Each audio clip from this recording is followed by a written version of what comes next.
question for you, T. Is The question that piqued my interest was Bernie Sanders was asked the difference between equity and equality, and he yeah. couldn't answer that question. It piqued my Oh, interest because it's a question to me that goes beyond politics, right? Like we're always oh talking yeah. about Yeah, I know. health disparities in healthcare and health equity, and hmm I didn't know how to answer the question actually. How would you characterize the difference between the two, or is there a difference? Well, there's got to be a difference, or there wouldn't be two different words. So when I think of equality, I think of all things are absolutely identical. Where I think of equity is that in a balanced kind of way, you want to make sure people have um, the same thing. Like, for example, we've had a lot of people approach us from India who wanted to be certified, but based on the way the whole economy of India is structured, our price in the US for someone being certified is wildly, wildly expensive over there.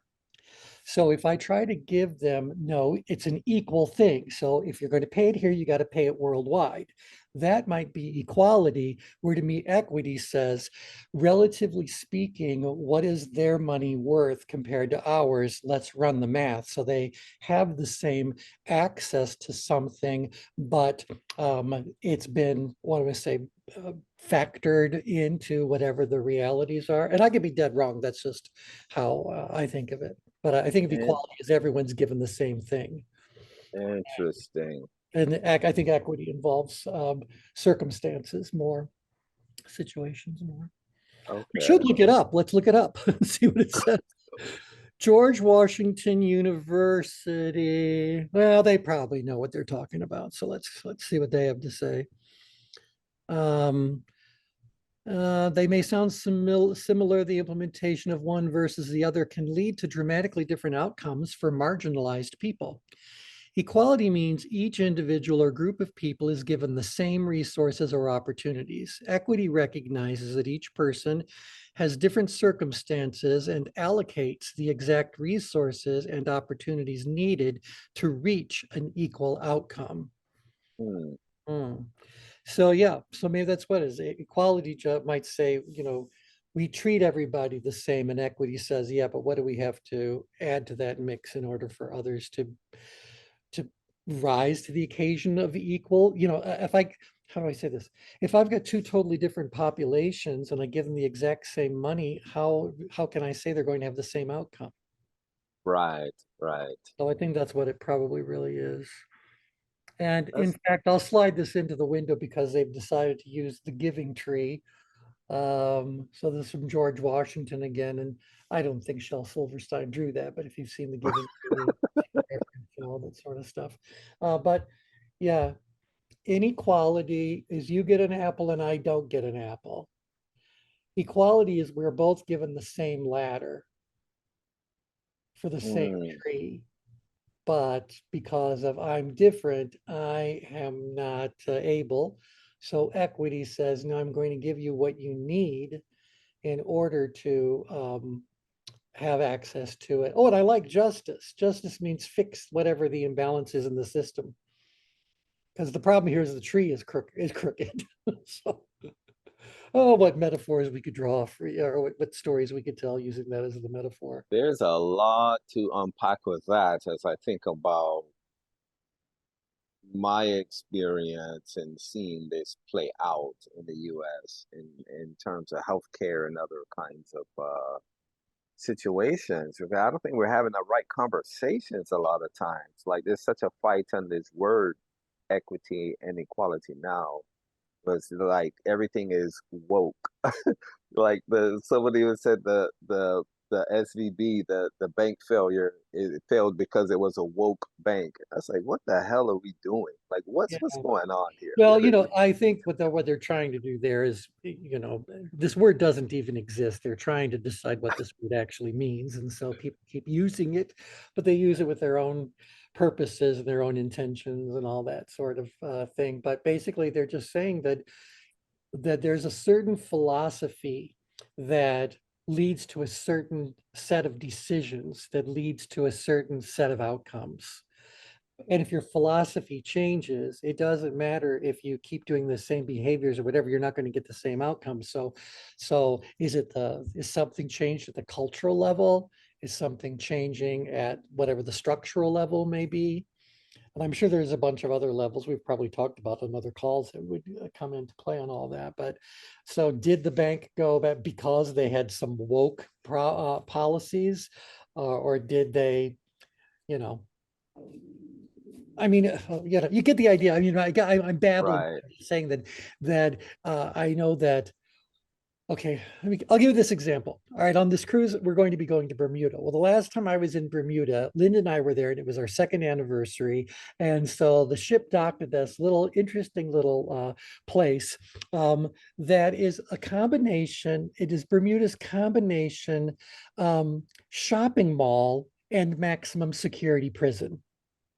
Just Mm, bask in that for a moment. So this same place, because it used to be a bit of a fortress kind of a thing. So it's a lot of old ramparts and all those kinds of 40 kinds of stuff. So because it's an old fort, it's also a very secure building. And so it's right next to the wharf. And so it kind of made sense. You know, we want to have some things here for the tourists to buy, and we need a place to put our people that have been misbehaving. By the way, the number one reason why citizens of Bermuda get imprisoned is because of spousal abuse. So, wow. yeah, so it's all more related to that than anything else. Anywho, so I guess I'm bringing this up just to say that if I decided that what I was going to do is um, immediately release everyone from the prisons because we need to come at them with a totally different philosophy or whatever. So let them all out. That would be a very maybe perhaps noble intention, but the execution, the decisions that are made around that and the actions that are taken end up being inappropriate or premature or whatever. And so their thought is that if you have a more open, progressive mindset, that is causing the outcomes that now nobody wants. And I think that's what the real discussion is. Okay, I'm done babbling. Who wants to throw something in on that? I think what's interesting to me is what came to mind to me when I seen this clip of Bernie Sanders couldn't handle the difference between equity and equality, but something you talk about often, which is common ground. Yeah, In these conversations about equity and equality, I think that's a missing component, or seems to be, just in the conversations I had about healthcare disparities, healthcare equity, that kind of thing. It's just like one side has a framework that everyone should kind of embrace or accept or something. So it seems yeah. to be something missing where we're not getting it.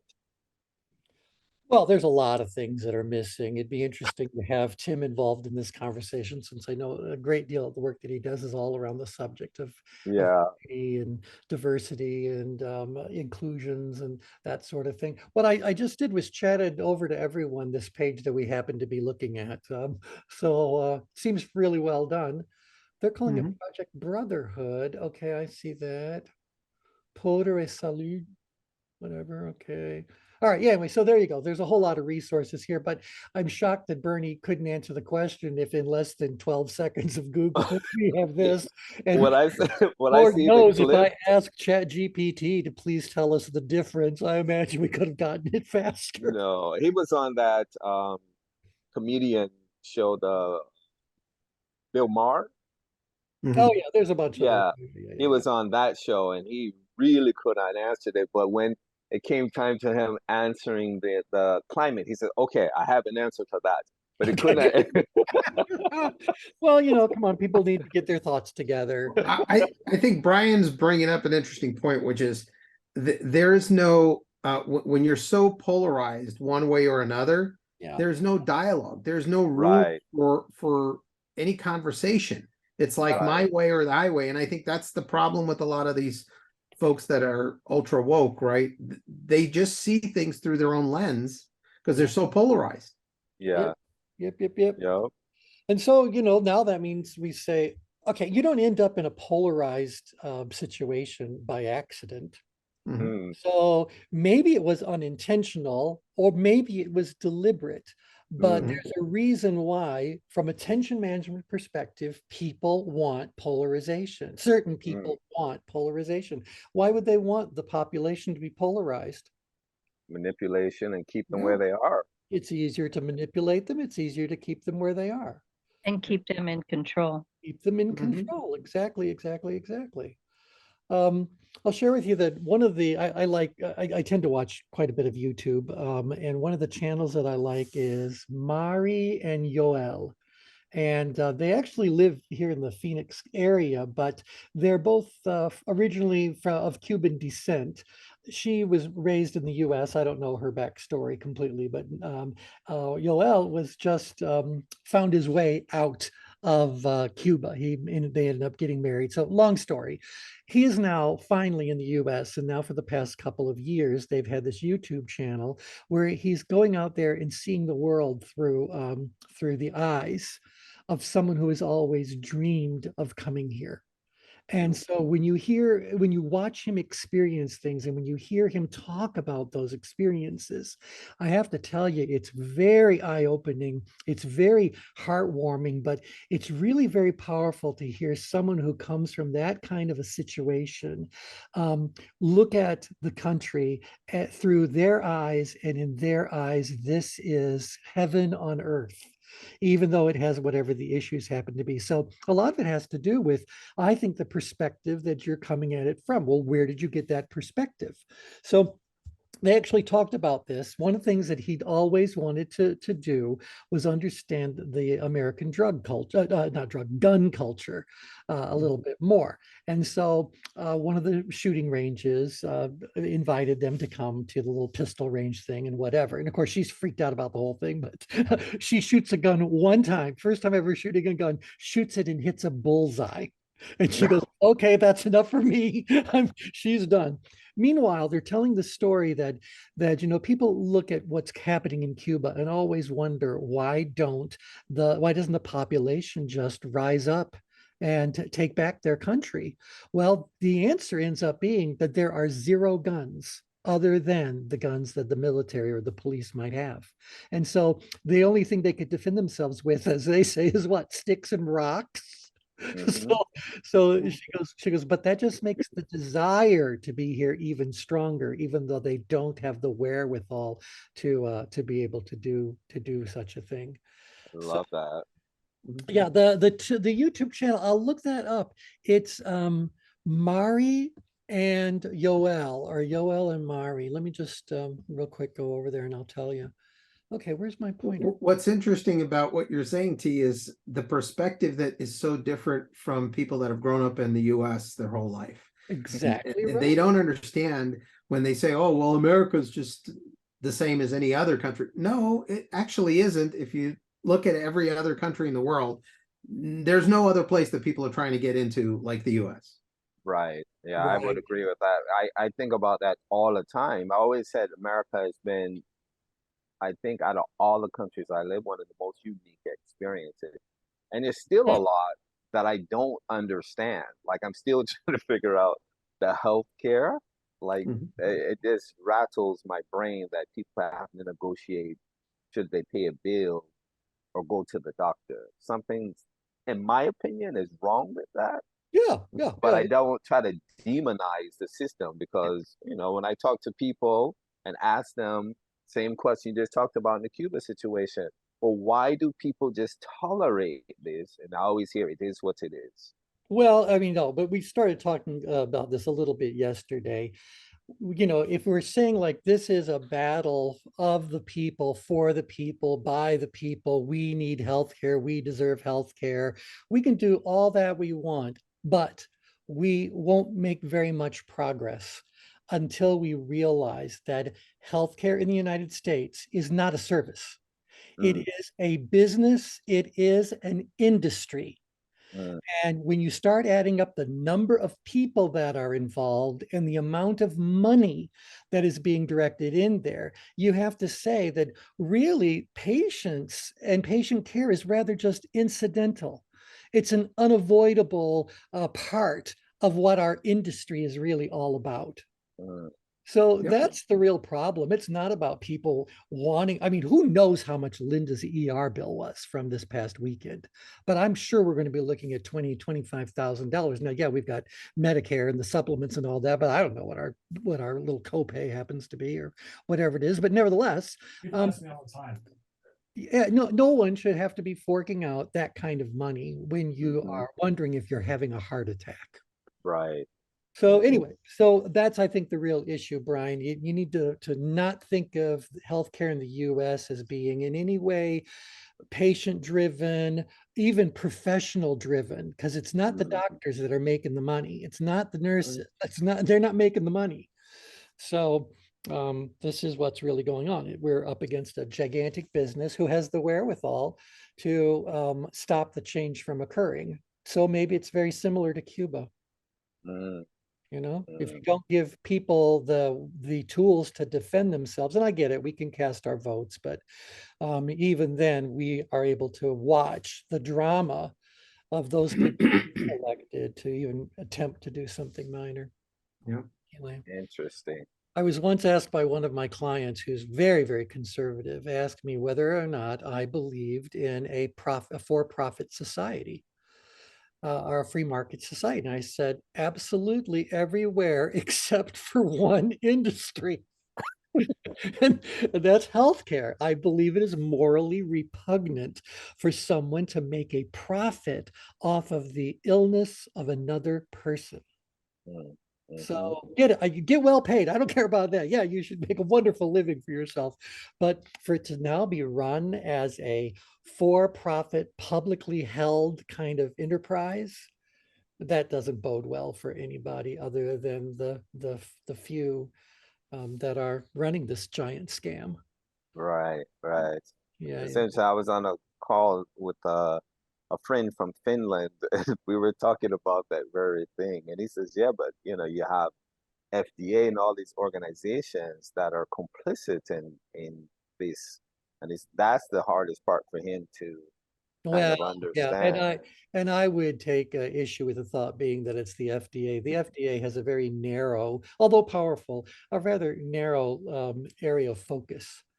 So it's, if anything, you got to go far further up the cabinet level and say, who are all these people who actually understand how healthcare services could be delivered and on and on. It's not like it's in the minds of the politicians. I promise you, there are plenty of people out there in the world of academia that understand precisely how Mhm. healthcare could be best administered and on and on and on. I'd rather listen to them than listen to people make stuff up as they go along. Yeah, But anyway, neither here nor there. Point is, we as a group of patients, good luck making any progress whatsoever if you try to mobilize us. So, because we're not we're not where the battle is. right. Okay. So yeah, let me go ahead and start the official call. Oh, good grief, it's 20 after. All right. Um, that was interesting. So, but I want to get something out of the way. So let me label the call. So, Whoa, yep. What? What? that was some video playing. What video is playing? Oh, I sent you guys a link. Yes, this is the link to Yoel and Mari's channel. I think, yeah, T had asked for that. And Yoel and Mari, and this is the actual one where the Cuban gets to shoot guns in America first time and shocked. So yeah. Meanwhile, he's just having the time of his life. Anyway, you'll enjoy that. But if you click on the name, you can see all their different postings. Some of them are very serious. You should see how he responds the first time he steps into a grocery store that has every shelf filled with food. Mm, He can't even begin to embrace it. So overwhelmed, he just had to leave the store. I've actually witnessed that with Russian refugees in Youngstown, Ohio, Oh, do tell. mhm. that Yeah. have been relocated and taken to the store for the first time, and they just fall to their knees and cry. Yeah, I mean, it's just so Such abundance. yeah, going back to the original thing, do we have an equality problem there, an equity problem, or is the problem Mm, far deeper than that? Obviously, if it's geopolitical, then the same thing happened to a fellow from Queens who went out to Utah Yeah. and went into the grocery store. He said, "Oh my gosh." Yeah. So, this is America to America. So I Right. think Mm, not Right. just It's yeah. outside of America. And this guy has lived there all his life. He's, just many generations. So it's just, how differently they do grocery stores in the In East other versus areas, the right? West. Well, I know even when there was a TLC program or whatever, when some of the Amish kids who are running off for Rumspring and that, how they are first seeing, the other side of life in America. And, part of it is just, weird TV, but it is interesting when you just look at the underlying reality there. If you've never, ever, ever been exposed to anything other than the strict subculture and the strict area that you happen to be in, you don't have to do much more than drive a half hour in any direction and shocks await you, So, yeah, I didn't realize this term that's used in public health in America a lot. They coin food deserts, and oh they yeah, associate that with whether you're in the inner city or like what T was describing. You could be from a certain locale and go into rural areas, like on Indian reservations, that kind of right. thing. Yeah. First time I seen that, I said, "Well, geez, this is a desert, like literally a food desert. They don't have access to No, nutritious food. There's this, no, there are very stuff in large, a box." there are very large areas of very large cities that probably the closest thing they have to a grocery store is a 7-Eleven. Yeah, And, yeah, and that's probably attached to a gas station, right. just that. There might be a fast food restaurant, but even there are areas that either couldn't find sufficient clients or ended up, it was attracting trouble of another variety and they just, would get robbed or whatever. So, yeah, anyway, yep, food deserts, food deserts.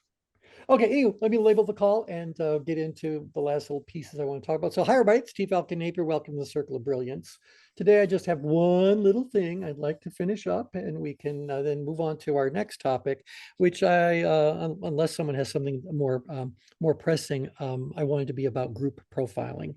Talk a little bit more about how to use the change grid in all of its myriad ways with groups rather than individuals. Also, probably in the past, I don't know, 2, 3 weeks or so, several of you have sent over diagrams or links to models that you've stumbled across that you thought were interesting. And I'd like to have a call coming up soon too, where we just kind of look at those sorts of models and figure out where they are. In fact, probably the one I got most recently was about the creativity and stress, the relationship between creativity and stress.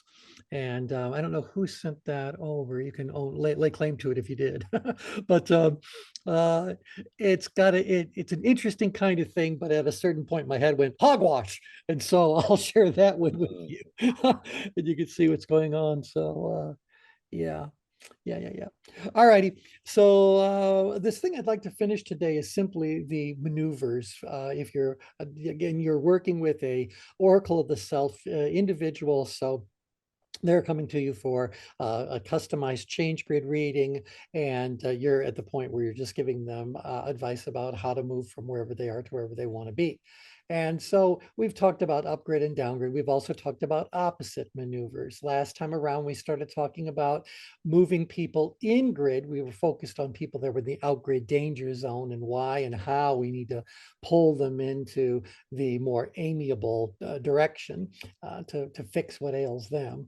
But that we can't really, I don't really know that we'd be using in-grid maneuvers all that often other than getting someone out of the out-grid danger zone. Can you guys think of any other time where you've got somebody who's pretty much plotting in power, maybe close to, if not on the heart line of power?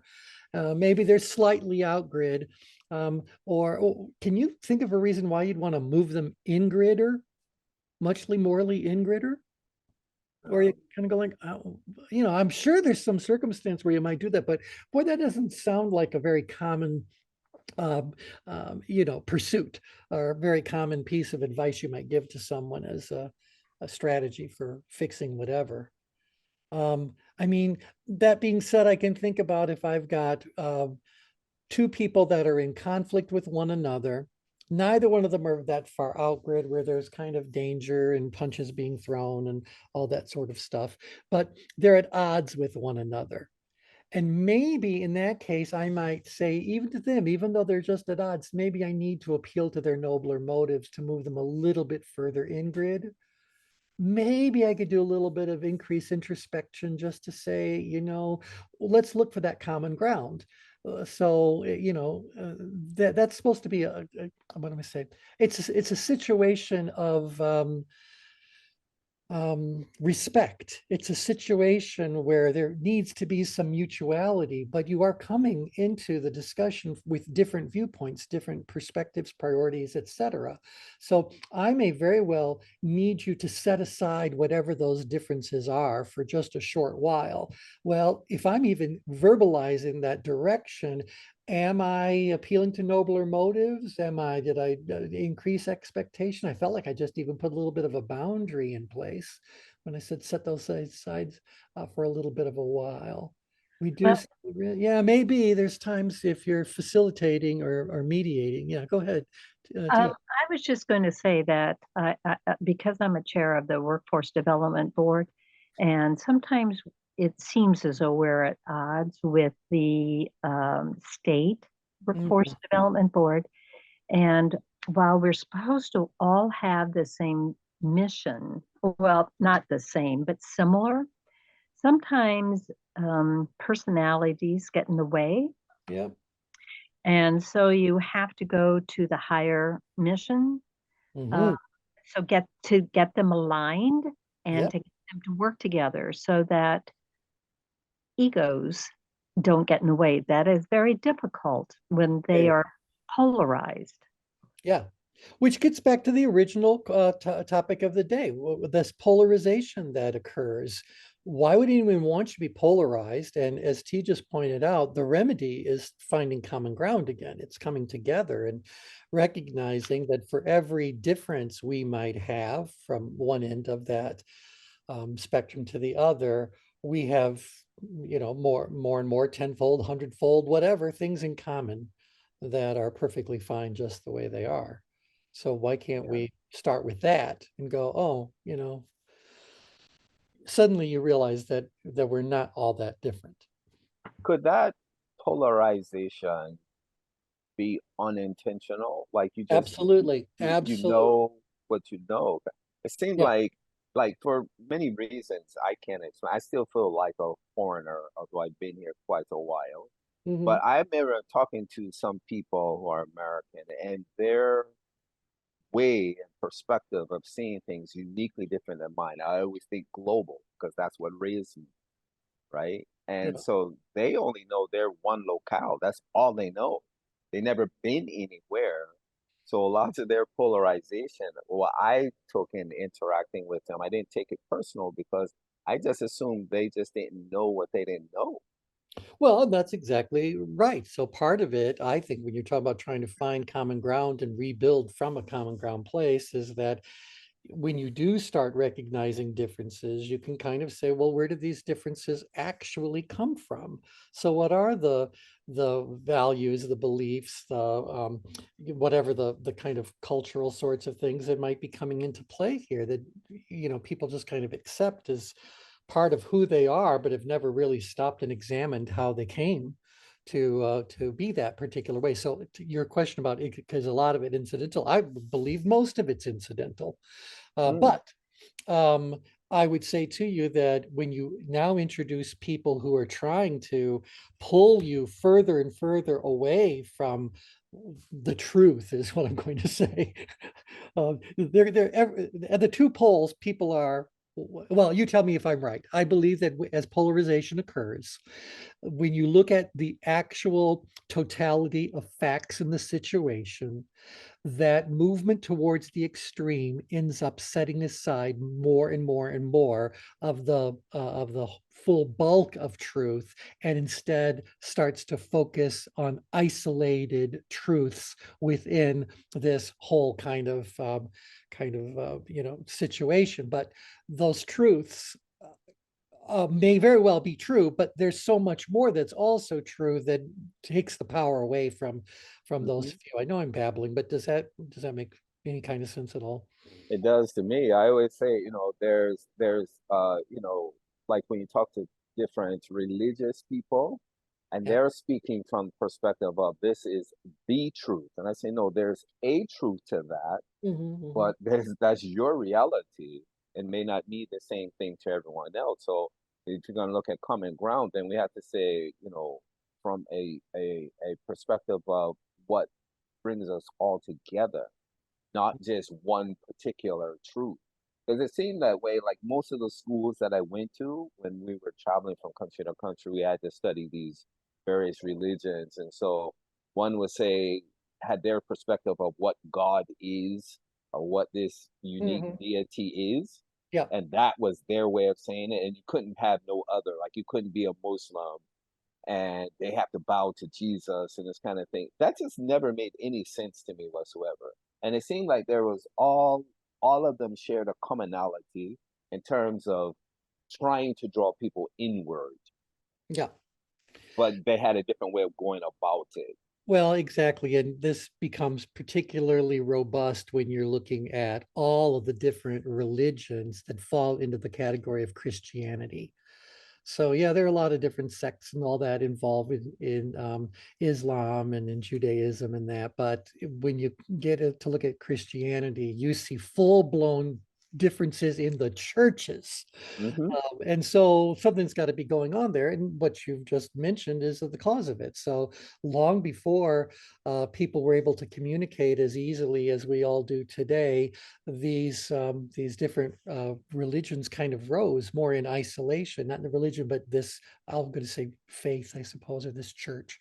Um, arose in its own little environment, and inside of that environment were people that weren't going to travel all that far away, so the world was much smaller for these people. So it's not surprising to find out that they developed a full set of values and beliefs and practices around whatever life in that area happened to be, and then they get exposed to other ones, and at first they might go into this "I'm right, you're wrong" kind of a thing, but then maybe they look at what do they have in common. So obviously the thing that all Christian faiths have in common is Christ. And so but once they would set that aside, and who knows, there could be little if any matching from one faith to the next, but nevertheless that's Yeah, there's a unifying element there. But yeah. again, to me the real issue is does this occur? Does polarization occur um, naturally? So, inadvertently or whatever? Is it just kind of a normal thing that's part of the human existence? And when does it become something that becomes a bit more sinister, a bit more calculated and deliberate? And why would they do that? And how do you come back from that if you're at this extreme? I think we're all susceptible to it because there's this, the human biases, right? And so we Mhm. have them, and when we take on that as the truth instead of a truth in that we know, then I can see where it can go off the rails quite easily in Right. terms of this is the way, it is instead of this is a way. There's Mhm. not the only way. Yeah. And I've learned to do that because, I have different ways of seeing the world that Well, right. are And keep in mind, questioned. anytime you're talking about the a way, whoever's representing something as being the way, do you all Hmm. recognize that what they're just saying is we've got lots of different ways of managing other people's levels of tension? Hmm. I mean, when I think about someone having an agenda and trying to get people to rally behind that agenda, that's an act of tension management. If I'm a religion and I'm trying to get followers, that's going to be about tension management. And if I'm one of the leaders in my community, way back when communities were almost always more governed by whoever the religious authority was in that town than whoever um, and before that, maybe even there was the whole royalty kind of thing. So, who's the authority, and what are they doing in order to, you know, control people based on these things. It's all tension management. It's all Yeah. tension management. And so to me, the best way for people to fix this situation takes us back to where this whole series of calls even started. And that is that when people start being exposed to this oracle of the self concept and they start being introduced to some of these tension management insights in that, their whole perspective change, or their whole level of awareness changes about the world around them. So maybe it becomes an act of detachment that the knowledge just naturally results. And when people go like, wait, now that I have this knowledge, let me step back for a second and look at what's really going on here. And they may very well discover that a great many of the beliefs and a great many of the practices and that they have always held near and dear aren't really theirs, but something they didn't, they might have inherited it. That's not the word that I want, but they kind of caught it. They kind of, and I think the same way when you think about what our biases happen to be. I didn't go to the store and buy biases. My biases were thrust upon me or exercised in front of me, and somehow or another I caught them. You know what I mean? I got it. I don't know Yeah. how I developed one bias over another, but I know we all have them. But I got them from somewhere. Did I get them accidentally, indirectly, or did someone in a very calculated way commandeer my mind and do this to me? You I Could have know? think, been both. yeah, I think in a couple of ways it's all of that, because Hmm. there's a song in South Pacific, because he's addressing his own biases, and he says you have to be carefully taught. Mm. And I think that's part of it. You have to be carefully taught and retaught and reinforced. And yet, I just did I had some Iowa authors and illustrators come down and talk to the second graders about a book they wrote, said, begin with a B. And some of the kids said, oh, I'm so afraid of bees. And they said, well, bees will leave you alone if you do not um, not terrorize, but swat at them, or, Yeah. or but they have this belief that you're going to be stung. And so if you can observe and be quiet and respect them, most of them, not all of them, but most of them will respect you. So, where did all that come from? I think somewhat it's carefully taught, it's innate. I don't know. So, Yeah, I agree with you. I always said for my own life, there's a lot that I needed to, and then with me, I'm quite curious about the world anyway, but a lot of it has been unlearning to learn more because I could not, and my seafood martial arts used to get on this all the time about welcoming each moment because even, unwelcome moments because the moment has secrets to tell you. Mhm. And so I'm like, well, what are these secrets? you know, so I kind of conditioned myself, I would say, to ask questions. And that led to some of the things that T was just describing. Well, where did some of these thoughts and beliefs that I have come from? Like, growing up, my father used to have this thing. He was a physician, right? So he had this thing about you had to wear house shoes because you get a cold on your feet. I'm like, man, you're a physician. Where the hell does that come from? You, It's you so know what I mean? true. Yeah, he said and you could not walk around the house barefoot. Now, my wife was Asian, so when we lived in Asian cultures, it was the exact opposite. So I'm like, what the hell? I'm presented with one thing. Now I have this other thing where it's disrespectful to go in their house with shoes on. So all these things just kept challenging me. So I just learned to use the power of inquiry, ask questions. And I just seen throughout time, since I've always kept journals, that there are lots of things that I had to unlearn or was willing to Right. unlearn to Right. learn. Or even learn where did these traditions come from? No doubt there was a practical reason why these behaviors came to become normalized in the culture. Um, but do those circumstances continue to exist, or a new set of circumstances? So there is a big deal about people taking their shoes off when they come into a house. Now, I don't know how you guys were raised, but I was raised that if I wanted to wear my shoes in my house, I could wear my shoes in my house. But the moment I stepped foot into another person's house, I always would ask, would you like me to take my shoes off? And so I know it all came from an idea about cleanliness, because think way back when, if you were living in the village and someone just finished sweeping the floor with some bundle of twigs and you come in there with filthy, dusty feet, they would, I can hear them kind of going like, take off your shoes. Hmm. And so I'll bet it all started as a practical thing, we not tracking outside in, and then no doubt they might have even developed some sort of spiritual element around that, because it interferes with some, make up some Zen wisdom kind of word. It interferes with that if we bring the outside energies into our inside environment, So people could have built a whole religion around this whole thing about wearing shoes or not wearing shoes. Right. But I Right. suspect there was something profoundly practical when it first started becoming a thing. Because remember, something that is repeated often enough, loudly enough, consistently enough becomes the truth, even if it was nonsense to start off with. Right. But how do we get to that point where we're doing like this work here in terms of exploring the oracle of the self? Because it seems to me, if you look at the evolution of humanity, that is natural for us to want to grow, learn, and develop. We don't Right. have to ask to want to do that, but it seemed like, again, when you talk about this kind of stuff, the people, it's like, hey, I don't have time for this, you know?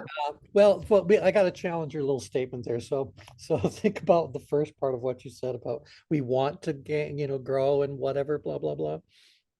Some of us do. Um, some don't. Maybe we, to a certain degree, all do and all don't. Just depends on what the change is and how we think we're going to gain control. I mean, all these basics of tension management are certainly going to come into play there. So I want to share something else around that, but before the little joke is going to end, a couple moments ago, T was saying about the kids not to bother the bees. And Mhm. I was reminded of something. I don't know if you guys ever went to the San Diego Zoo, but way back when I was in high school, this was my high school senior trip. Um, we ended up going to Disneyland, California. We went to San Diego, and this was the sign next to all of the animal enclosures. Please do not annoy, torment, pester, plague, molest, worry, and on and on and on, or ruffle the animals. So, I loved it. Beset, nettle. Anyway, like that. Isn't that fun? Yeah. So, in fact, I'll just chat that over to everybody. So if you feel like having it, maybe I should put it up as my. Uh, Yeah, I understand what you're saying. Some people want to grow and not. What I'm saying now, is but here we go. it's natural though for us to, no kids that say, hey, I don't want to grow up someday. So we Well, have a natural kind of curiosity when you think about the can, neurobiology, how we interact with the world. can I Somewhere just that add? becomes stifled. Yeah, can I just add to that one little caveat, or maybe a little border around it? I think given operational, given an operationally sound reality, I think you might be correct. But if a child is in an environment that the whole way their environment is operating is nowhere at the point where someone could be free to even have such thoughts about what they want, I don't know that they are ready for that yet. So I think that there is a population of humanity, or a segment of humanity, that has been so um, subordinated, so demeaned, so whatever word you want, that their spirit is totally crushed. Yeah, yeah. Well, Like the Einstein says, we're all born genius, and somehow life seems to de-genius us, if and it may that's very even the well. I mean, word. so Yeah, the reality contains every extreme, and I think to a far greater degree than any of us would care to really believe could be true. yeah, But so that's why my concern is that when I see polarization occurring, as we have recent years and all that, and even more and more happening today. It's like, how does this get resolved? Well, the more polarized you as an individual become, what happens to your ability? I'll show you a change grid. What happens to your ability to take charge of your own life again? So if you're being swung to an extreme, what happens to your ability to find center again? Well, you're like a what you call that slingshot thing. You're all over the place. Well, if you're way up grid, you don't have the ability to do it. Right. And if you're way far down grid, you don't have the energy to do it. Mm, And so this is my thought is like the more polarized we become, the more likely we are to remain polarized. mm, So I believe these are magnetic poles, if you will, and they're pulling people to the extremes. And it's unfortunate that we've got people in situations that are stimulating that movement instead of finding that common ground. The only way we ultimately fix this is after this ultimate war occurs, where the very far up grid and out grid destroy the very far in grid and down grid. Some will still remain. And mhm, those who remain will be the ones who will find the center and find a way to work together once again. So periodically, Mother Earth needs to cleanse herself to start afresh. And who are we to say that that doesn't need to happen to our species? mm. Well, I mean, we're an animal, first and foremost. We're animals. We can loft it up. So if anything, our greatest curse of an animal is that we've got the ability to screw up our natural progression. That's what I always studied in the lab, right? They always talk about how the cortex is a superior functionality other that we share over that we have over other Yeah. like the mammalian brains and reptilian brains, but it's the one thing that gets us in the most trouble. Well, that's it. It's like, have you ever, I forget what talk I gave or where this fit into the program long, long ago. This program has morphed so much over the years. But I used to say that consciousness is a rather unique kind of thing. Given certain circumstances, your unconscious mind, your, if we want to say instincts, are going to kick in. And I've always said that what your brain is basically saying at that moment when it decides to take over is, see what happens when I allow you to be conscious? See what happens when I allow you to participate in decision making and action taking? You screw things up. And so, your unconscious mind is now going to intervene yet again to get you back to a normal functioning kind of place. So, can you kind of feel that dynamic in the world of Hmm. the ways humans operate? I don't see that happening to our cat. Right. I don't see that happening to any other animal. I mean, I don't know enough to know one way or another, but it just seems to me that's a very common part of the human experience. And that's it. Sometimes our brain just says, I'm going to physically exhaust you so that you can't come and stir things up. Or it might say, I've allowed you to have your thoughts, your feelings, etc. And now you're so far up in stress, you're doing physiological damage to me. And Hmm. so I'm going to stop you before you do any more damage. So I do like to think that we have a brain that will what do we say, take over when Yep. our consciousness is interfering with what needs to go on. Maybe that's why we go into comas. Hmm. Because the brain, I can't do the repair work I need to do as long as you're awake. And so go to sleep now. We'll wake you up when time comes. Yep. Yeah. All right. So anyway, just again, I wanted to get this topic kind of finished off because I find this all fascinating, but I do want to move on to something else. So we've been talking now about the maneuvers. Let me find the right. Yeah, here we go. So we've been talking about in-grid maneuvers. I was saying that if it's mediation or something like that, maybe I'll do some of this sort of stuff. But in-grid maneuvers, I think of more often than not as being interventions that we're kind of doing with people that are too far out grid.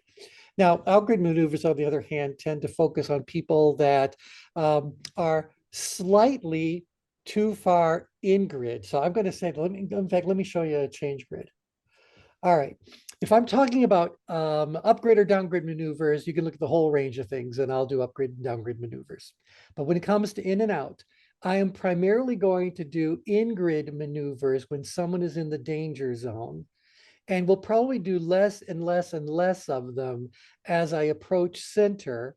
And after we're at center, I may not do any further in-grid maneuvers whatsoever, because why am I trying? Now, again, if I'm a jerk and I'm trying to victimize you, then I might very well keep doing in-grid maneuvers until here you are, where you've sacrificed everything yourself and all that, and you're just this in-grid danger zone kind of existence. So, but I'm thinking from a positive developmental perspective, there may be times when I just want to move everyone to center.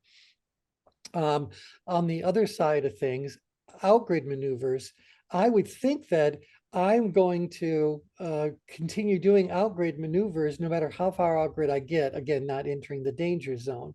So I can see doing outgrid maneuvers with people that are even amiable drivers and saying that even though they're drivers, I need them to step out a little bit more. I need them to get out of it. Let's get more engaged. Let's execute. Let's get this done. So I might even do some outgrid maneuvers with my people that are still outgrid, but not outgrid enough. And certainly the people that are in the amiable quadrant, any of these four, I may very well want to do some outgrid maneuvers so that I can just get them over here to where they can do the kinds of things they want to do. So, I'll repeat all that just to be able to say, I believe that the range of positive application for in-grid maneuvers is smaller than the range of application for doing outgrid maneuvers. Do you guys agree with that? Disagree with that? Got some examples of your own? Could you say one more thing, Ty? Yeah. What I'm saying is that I think that when it comes to doing in-grid maneuvers, the range of situations on the change grid where we would actually use them is much smaller than where we would use out-grid maneuvers. So I would definitely use in-grid maneuvers as in the danger zone, but I'm doing them as an intervention. I might do a little bit more in-grid work if, to the example I gave before, we're trying to do some mediation, some, establishing some facilitation. I'm trying to get someone in the middle, so I might do some there. But I can't imagine ever doing an in-grid maneuver further and further in-grid. No. They happen, but again, I think they are being done by people that are victimizing. Or do you know, it's a joke I give from one of the talks, but I don't think we've talked about it much before that, when I said that people that are too amiable have a tendency to rescue people who are not in distress. You know what I mean? In their desire to help others, they are actually stopping that individual from helping themselves. So if I parent for too long, if I hold someone's hand for too long, if I leave the training wheels on for too long, I'm going to keep moving that person or having that person hold the doubt, hold that hesitation to move forward. Where if I say, I'm letting go of the seat, start pedaling, I'm moving you out grid. I'm increasing the risk and all that. So when I think of outgrid maneuvers, I can certainly see if I've got someone who's an amiable, I need to move them out grid. Now, if they're a driven amiable, that's really great. I want to move you out grid. Let's even get you to the center for some of that. So rather than just care about people, care about people with a mission, with a purpose, with a vision. Get out here to at least where you can join us all in this realm of harmony and cooperation and humanity and all that. Join us all here. We'll figure out what we need to do. But and I think this happens a lot when we're doing our change works, we don't just move people out grid. We're probably going to be moving them down and out or up and out more often than we're going to find someone who's already in the middle. We just need to move them out grid. So usually I've got employees or new employees who can't do something. I want to help them be able to do it. That moves them down grid. And then I want them to get out there and get it done, which is an outgrid maneuver. Or if they're lazy and they're complacent and ambivalent downgrid, I'm going to do some upgrid maneuvers to awaken a little bit of a fire inside of them, at least get them to participate, and then move them outgrid with a purpose. So down and out, up and out, there's still an outgrid element that's going to be done. So the range of application for outgrid maneuvers, I believe, is greater than the range of application for in-grid maneuvers. I like that explanation. Good, good, good. The other thing is that I believe that as we move further and further outgrid, the intensity of the outgrid maneuvers may actually go up as well. In fact, I think it does go up as well. If I'm moving you outgrid by getting you comfortable taking greater risk, obviously you're getting exposed to greater and greater risks. So there is a greater kind of intensity that's happening out here. And if I'm giving you all that ego stroking, I'm probably doing more of the ego stroking here than I would be if you were in grid to begin with. So it's like I start off with a gentle start and some encouragement, and then I kind of want to say enlist your help, and then I start putting you in charge. You know, there's a whole developmental strategy that's happening as I move out grid. Where if I'm moving out in grid, I may be very bold in my in-grid maneuvers if I've got someone in the out-grid danger zone, because it's an intervention.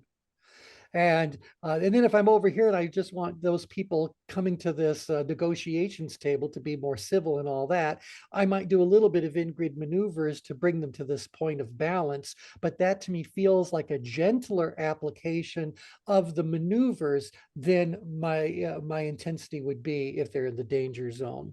I don't know if that's an important insight to have, but I thought I would go ahead and share that just in the name of completion. Interesting. Thoughts Where around. is compassion Where is on compassion? is that the in the on the left side of that green circle towards the Okay, so amiable? all right, and That's so that's the question. So when someone is being compassionate, what do you think the governing energy is around compassion? Is it driver, amiable, expressive, or analytical? I Amy, think it's amiable. It's an amiable driving factor. The person wants to be of service. They want to be of help. It's human to human focus. It's very much amiable. But what kind of an amiable is going to be compassionate? And what other words might that person be in that sort of a circumstance that doesn't quite rise to the level of compassion, or may even supersede it because of some other factor we have to talk about? Well, So it'd be empathetic, right?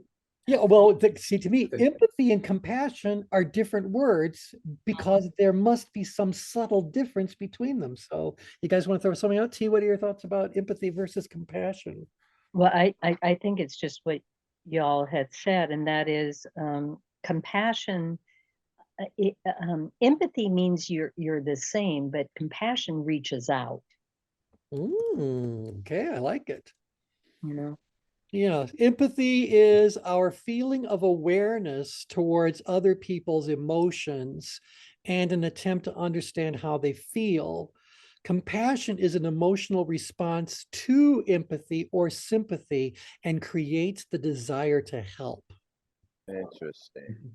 Now, I don't know why I'm saying betterup.com gets to define them, but betterup.com provided that definition. So, Well, that is a mental health app. And the reason I was asking about this compassion, I was just reading research about burnout in healthcare, and they're citing this from this idea or conception of compassion fatigue. And compassion fatigue, it said, it listed like a host of uh, uh, uh, characteristics like emotional exhaustion and these kinds of things. That's interesting because you're in a caring business, yeah, but you yourself are burnt out from this caring. yeah, So caring takes the toll. Right. there is one thing though I think we need to consider. A lot of people use the word help versus assist. If mm, you are helping somebody, you are actually in control versus allowing that person to be in control. So you're assisting them. I like that mm, distinction. And what happens is that you're taken away, or I mean, there's times you have to help in comas, etc. But I think of an individual that I know who says they have a lot of compassion, etc. But what they're doing, and they've been told, this person has been told that they are protecting and Mm. protective. And what happens, it's taking over the individual, and it's almost getting people to rely on that individual, Mhm. and to bring that individual into that understanding, I have to admit, has been difficult. Yeah, yeah, yeah. Because, and particularly since they've been reinforced that they're protective, and well, I share that there's only one great protector, but Mhm. but that's difficult. Yeah. And so very, very, very, you know, I got to bring them into Outgrid. Yeah, right. In fact, I found a little diagram. Let me just throw this in. Again, I don't know where this came from, but they're talking about pity, sympathy, empathy, and compassion. Mm-hmm. I think of those four as being reasonable steps I could probably explain as I move further out grid. But I think, T, what you're talking about is now that we're beyond that. Mm-hmm. So it's not just compassion, I want to relieve your suffering. You're saying they're taking it to the next step, or Yes, they're taking it to almost not. It's like combining pity and protectionism. okay, protecting. All right. And Yes. protecting is a slightly out, well, protecting is a driver energy. So they could be a driven, amiable. Yeah. A Whoa. driven, amiable. That's that spot right there. It's in the green circle, so don't think that's necessarily bad. But a driven, amiable is basically one who looks at this population behind them and says, they need the help, and I'm going to be the one that goes out there and gets them for them. But it's not giving the person the permission and I empowerment. agree. I agree because amiable people have a tendency, the further out grid they go, they have a tendency to rescue people who are not in distress. And that Right. robs that person of the developmental experience. And somehow or another perpetuates this mistaken belief that this driven, amiable was actually necessary or continues to be necessary. Mm-hmm. So it creates codependency? Is It that can create codependency, which may very well be what this amiable driver wants, or yeah, driven, amiable wants. They don't think they do, interesting? but they truly do. I Yeah, mean, Mm. right. so That's subconscious. right. Mhm. So they're saying basically, hey, you need the help. I am the help that you need, kind of thing, and like you don't know what you don't know, but I got it for you. Right. In fact, I'll ask this question, Brian. In the culture that you were raised, at what age would you be expected to get out of your parents' house? Oh wow, it can stay forever. Okay, now you know that that is not the way the U.S. operates. Yeah, because it's kind of like you take care of them, and they call it the return trip. And sooner or later, they take care of you, but sooner or later you will be taking care of them. So Mhm. there's always this opportunity to come back. In fact, if you don't come back, that's misconstrued as like Oh, you're not abandoning caring. family, right? Yeah, Right. yeah. Well, now to T's point, though, she's going like, all right, well, this person is out there pushing for it, pushing for it, pushing for it. But if the reason why they're pushing for it is because if they don't do that, they lose a sense of who they are or what value they have. So I'm going to believe that even though you could stay living with your parents until you're in your 30s, do your parents stop trying to parent you? Mm, Or are you no. are still in their house, young man? And Yeah, yeah, yeah, right. So yeah, on the one hand, they are deriving their own great sense of value or whatever. And even when you said that the return trip, even when they are in their oldest years and they're now living with you, who's in charge? yeah. Mom and dad, they're still in charge. No question. Right, right. So They'll remind you of that as well. right. Well, I think to T's point, and T, throw in whatever you'd like around this, is that it may be that the person doesn't know any other way to behave. So I think T, you were saying by trying to bring this to their attention, the other person can be allowed to grow. And that person who's doing all this doesn't necessarily have to feel like they're no longer of any value? Am I throwing something in their teeth that doesn't belong? Or Well, I haven't totally analyzed it, but I just think that that's how they get some of their self-worth. yeah, right there. I think a lot of physicians are there. Yes, and Right. that's why they're burnt out. Yeah, they're like Yep. they got the answers, right? And so it's kind of like, how do you empower the patient to Yeah. take greater control over their own health and well-being? Because You they're don't. You avoid it. wow, Because wow. if I can't delegate that authority, that awareness, that whatever. I mean, if my goal, and again, it might be that I'm some sinister person, but I might just be someone who inadvertently, I didn't know that this is me, but I have to be taking care of you. I can think of so many cultural examples of that from TV programs and all that, where But you how do we wake people up to T's question? Like, how do we wake people up from that? Because I actually had a patient say that she received a note from the doctor in her mail that said that they're no longer going to see her because she's not listening to them. oh, good for the doctor's Because office. right, because she asks questions, she dares to ask questions. So how do you wake people like that up so they can see that you're not doing a service to whoever's on the other side of this so-called compassion that you have? Well, I think you just said there's a relationship between doctor and patient. And implied in that relationship is that the doctor is in the one up position and the patient is in the one down position. It's Mm, it's also a power thing. Think about yeah. if you Hmm. Yeah. have to, I think my mother used to say, I can't remember, but it's something like this. Um, you have to listen to the doctor, otherwise, that doctor will not feel empowered or feel like they know. Hmm. Mm, And I'm thinking, well, that I think that was wrong personally, Well, yeah. but hmm. and I've disagreed with my mother many times in the past and still do. But the thing of it is that you need to question. Of But course. Absolutely. a doctor can lose the confidence and and your and feel as though you don't trust him or her Right. if you ask questions. And questions are seen by many people as a threat. Yes. Mm, Yes. Yes. And Yes. so it depends upon if you're in a learning mode or a judging mode. So it could be how the person is asking the questions. Well, not necessarily, because I was always judged as being too questiony. Yeah. But But, you know, anyway, well, I just wanted to add to that I worked in hospitals for a long time, and yeah, they do call it a practice check. So someday we'll get it yeah, right. But yeah, this is the thing that I always have said to people who don't understand the relationship between doctor and patient. And I'll say this. You have to understand that half of all doctors graduated in the lower half of their class.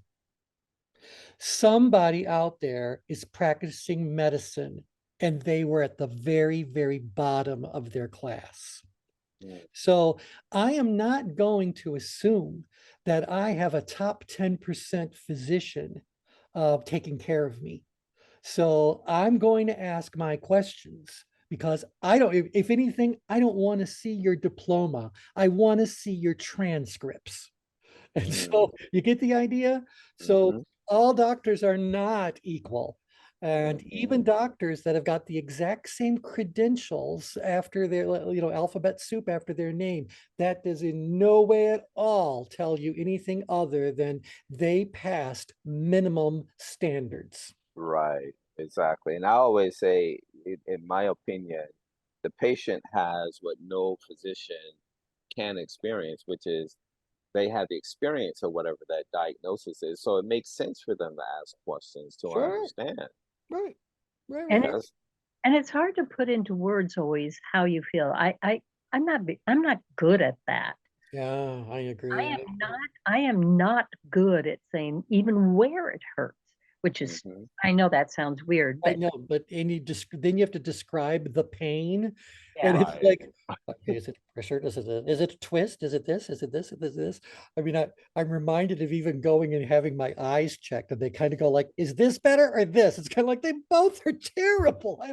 I can't make this discernment, and they want you to do the same thing when it comes to your pain. Well, where is it on a scale of 1 to 10? I've never had a 10. So how do I how do I begin to put this on that scale? It's all very subjective. It's all very arbitrary. But the point is, and to T's point there, you got to have a dialogue, and you got to be able to ask your questions. And if the physician isn't able to answer those questions, you got to ask, are they unable to do it or unwilling to do it? Because Mhm. those are two very different situations. So Mm. in this tension management perspective, the driven, amiable, right? So Right you here, the talked driven. about moving down and out and up and out. How would you move them? Because it seems like you just don't go right through power, right? So it's kind of like, Oh, I'm going to do outgrid maneuvers for this person. You got to believe it. Yeah, I want them to become a little bit more aware, but I can move them outgrid without having that deep awareness kind of discussion with them. I can simply recognize that they uh, are a leader among this population, and they very much want to lead. They very much want to do something. So what if I just enlisted them and gave them a job that's over on this side of the ah, purple square? What if I said, you're so good at this, we want to give you greater levels of ability so we can give you greater level of challenge. We need to take care of this, but we need you at a higher level. Now, unfortunately, because we need you at this higher level, you're not going to be able to do all these things for all these people. So I would suggest very much that you decide who is now ready for you to let go and go take care of themselves, et cetera, et cetera. I've got to free you up so that we can take you to the next level. ah, Remember okay. the outgrid maneuver is inspire you through leadership to leadership. Interesting. That just gave me an idea. Well, I'm so glad. All the know it, how you say know it all Know it kinds all. of doctors, they can teach some population health things so that, so that any and or more people can benefit from this great knowledge that they have, right? Right, right, right. Well, in fact, I forget which TV show, medical show it was on, but someone said something. It was like two doctors or two interns or whatever. And they said the reason why, oh, I know, someone who was going into general medicine versus going into a specialty. And they said that the GP person said the only reason why people become specialists is because they don't know enough about general things. So they don't look so bad of a doctor. They choose a specialty and pour themselves into the one thing they know about. And I thought, wow. I love it. Oh, so great. Okay, anyway, we've gone way over, but thank you all very much. Um, I do think on the next call, we're going to start a different topic. So I will come prepared for that and give you guys a couple of choices, and we will jump in from there. So with that, thank you all very much for joining in. We'll talk again soon. Thank you. Bye. Bye. Cheers.